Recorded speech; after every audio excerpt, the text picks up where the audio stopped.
Adi bir dənə salatda iceberg sözü yadımdan çıxarmışdım, demişdim kapusta, onunla boyda sensasiya elədilər. Bir priçin axtarırlar, amma özləri heç nə bişirə bilmirlər. O komentariya yazıları bizlərə. İnanın ki, gəlibən onun bir dənə bir soğanı doğraya bilməzlər. Heç nə yeyə bilmirlər. Amma biz aşpazlara o dəqiqə priçina tuturlar, o dəqiqə başlayırlar ora pis-pis rəylər yazmağa. Əksinə elə düz pis rəy yazmaq lazım deyil. Mən görürəm kimin səhvi varsa, deyirəm Allah işin avanı verəsin, rusu bol olsun, inşallah düzələr, yavaş-yavaş. Moskva birdən qurulmuram, yavaş-yavaş. Bəyənlər oğlan deyir ki, soğanı mən belə doğradım, qalın, dedim, eybi yox. Bir gün qalın doğrayarsan, sonra nazik doğrayarsan. Çünki uşaqlar birdən-birə aşpazlıq sənətini o dəqiqə götürə bilmərsiniz, sıradır. Elə bir dəstən olmur. Yavaş-yavaş, yəni ona görə mən heç vaxt xətrinizə dəymərəm ki, yox, bunu sən belə kobod elədin, bunu sən belə elədin, bunu belə yox. Yavaş-yavaş. İnşallah vaxt keçdikdən, dərslər keçirdikdən, özünüz də bilirsiniz ki, Allaha şükür, Zərullah müəllimin akademiyasında bütün gözəl şeflər də, hamısı, bütün savadlı şeflər burada dərs deyirlər.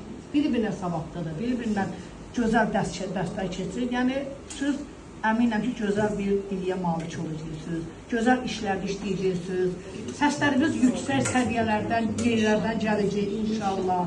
Yəni, mən deyəmərəm ki, o dəqiqə şef olarsınız, çünki şef olmaq o dəqiqə çətin, hasant deyil. Çətin, hasant deyil. Mən deyəmərəm ki, yerindən duran deyil şefəm.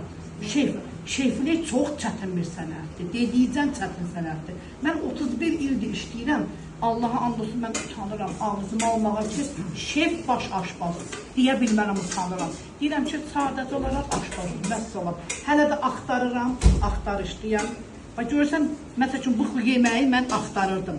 Bir yaşlı bir qadından mən bunu üzə çıxartdım, bir nənədən.